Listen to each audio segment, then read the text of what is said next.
Students, তোমাদেরকে আমি অনেকবারই বলেছি যে মাধ্যমিক দেওয়ার পর তোমরা যদি ইন্ডাস্ট্রিয়াল ট্রেনিং ইনস্টিটিউট বা আইটিআই থেকে কোনো কোর্স করে নাও, বিশেষ করে ফিটার ও ইলেকট্রিশিয়ান, তাহলে তোমাদের কাছে চাকরির পথটা সুগম হয়। আজ তারই আরও একটা প্রমাণ নিয়ে এলাম, বা তোমরা জানো আমি উইদাউট প্রুফ কিছু বলি না।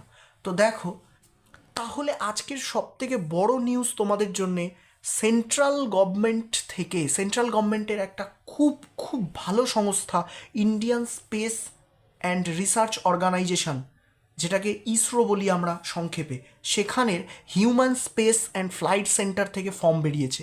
যোগ্যতা চাইছে আইটিআই অথবা পলিটেকনিক, এবং আরও যোগ্যতা আছে, কিন্তু সব থেকে বেশি ভ্যাকেন্সি হচ্ছে আইটিআই থেকে তুলনামূলকভাবে। কিভাবে ভ্যাকেন্সি বেরোচ্ছে বা কী কী ভ্যাকেন্সি বেরোচ্ছে সেটা আমি একে একে বলছি, পুরো ভিডিওটা স্কিপ না করে দেখতে থাকো। ওকে, এবার আমরা দেখতে চলেছি যে আমাদের কি কি পোস্টে কীরম কীরম ভ্যাকেন্সি রয়েছে। তোমরা যদি মেকানিক্যালে ডিপ্লোমা করে থাকো, কোথা থেকে ফার্স্ট ক্লাস ডিপ্লোমা হতে হবে, তাহলে তোমরা এই পরীক্ষাটা দিতে পারছো। দেখো, দেখো,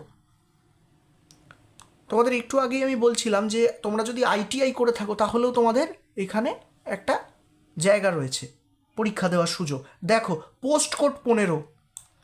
তোমরা যদি ফিটার এইটাতে কি কি সার্টিফিকেট পাস হও না, এই ফিটার ট্রেডে তোমরা যদি আইটিআই, এনটিসি অথবা এনএসি সার্টিফিকেট পাস করো, এবং এর সাথে যদি তোমাদের মাধ্যমিক পাস থাকে, অবভিয়াসলি মাধ্যমিক পাস ছাড়া তো তুমি আইটিআই করতে পারবে না।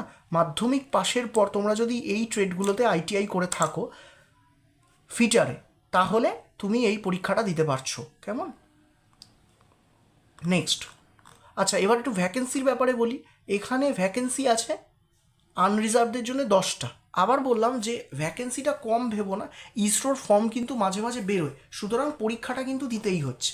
ঠিক আছে, নেক্সট, এবার আমরা পরের ধাপে চলে যাব, যেখানে আলোচনা করব যে তোমাদের স্যালারি স্ট্রাকচার কীরকম হতে পারে। ওকে, এই যে টেকনিশিয়ান বি যে জায়গাটা রয়েছে, টেকনিশিয়ান বি মানে এই যে পোস্ট কোড 15 থেকে 22 মধ্যেই তো টেকনিশিয়ান বিটা রয়েছে, যার মধ্যে এই যে ম্যাট্রিকুলেশন পাস লাগছে, মানে মাধ্যমিক পাসটা দরকার হচ্ছে, আর তার সাথে কি দরকার হচ্ছে, ইন্ডাস্ট্রিয়াল ট্রেনিং ইনস্টিটিউট থেকে এই যে কোনো একটা সার্টিফিকেট। ওকে, এর এজ লিমিট থাকছে 18 থেকে 35 বছর। কত? তোমার বয়স যদি 18+ হয়ে থাকে এবং 35 এজের কম হয়ে থাকে, তাহলে তুমি এক্সামটা দিতে পারছো। টেকনিশিয়ান বি যেটা, এগুলো সব কটাতেই টেকনিশিয়ান বি যে গ্রেডটা ইসরোর, হ্যাঁ, মহাকাশ গবেষণা কেন্দ্র, সেখানে কিন্তু তোমাদের পরীক্ষাটা দিতে পারছো। এবং এখানে আর একটা জিনিস একটু বলে রাখি, দেখো, এই যে বারবার করে বলছি যে টেকনিশিয়ান বি যেটা, মানে যেটা তুমি ফিটার, ইলেকট্রিশিয়ান বা ইলেকট্রনিক্স মেকানিক আইটিআই করে দিতে পারছো, পোস্ট কোড 15 থেকে 22-এর মধ্যে থাকছে। এদের পরীক্ষা কিন্তু হবে দুটো, একটা হবে রিটিন টেস্ট আর একটা হবে স্কিল টেস্ট। এবার এই স্কিল টেস্টটা নিয়েও চিন্তার কোনো কারণ নেই। যারা আইটিআই করেছো তারা তো জানো তোমাদের জব জমা দিতে হয় না, মানে একটা টাইমের মধ্যে করে একটা নির্দিষ্ট জব ড্রয়িং দেখে জমা দিতে হয়। ইলেকট্রিশিয়ান বলো বা ইলেকট্রনিক্স মেকানিক বলো, ফিটার বলো, তো তোমরা যেরমভাবে কলেজে জব করেছো, অনেকে হয়তো যারা ধরো এজ লিমিট অনেকে দিচ্ছ, তারা আইটিআই অনেক আগে করেছো, তারা আবার একটু প্র্যাকটিস করে নিলে কিন্তু তোমাদের হাত সেরকম এসে যাবে, এ নিয়ে কোনো চাপ নেই। থিওরিটা পাস করতেই হচ্ছে, মানে থিওরি টেস্টের কাট অফ কিন্তু লাগবে, রিটিন টেস্ট যেটা, তারপর তার সাথে রয়েছে স্কিল টেস্ট। ওকে, এবার রিটিন টেস্টে কোয়ালিফাই করলে তবেই তোমার স্কিল টেস্ট হবে। দুটোকেই সমান গুরুত্ব দিতে হবে, কিন্তু এখন শুধু তোমরা ফোকাস করো রিটিন টেস্ট নিয়ে। ঠিক আছে, রিটিন টেস্ট কেমন হয়, কী কী সিলেবাস থাকে, সেটাও আমি আলোচনা করব, এক এক করে ভিডিওতে আলোচনা করব। এবার বলবো এক্সামটা কীরকম হবে। তো দেখো, এই যে একটু আগে বলছিলাম যে টেকনিশিয়ান বির জন্যে তুমি 90 মিনিট টাইম পাবে। হ্যাঁ, এমসিকিউতে এক্সাম হবে 90 মিনিটসের একটা, আর প্রতি 3টে ভুলের জন্য তোমার 1 নাম্বার করে কাটা যাবে। ওকে, তার মানে মাইনাস মার্কিং আছে অবশ্যই, তোমরা তো জানো কম্পিটিটিভ পরীক্ষায় মাইনাস মার্কিং থাকেই।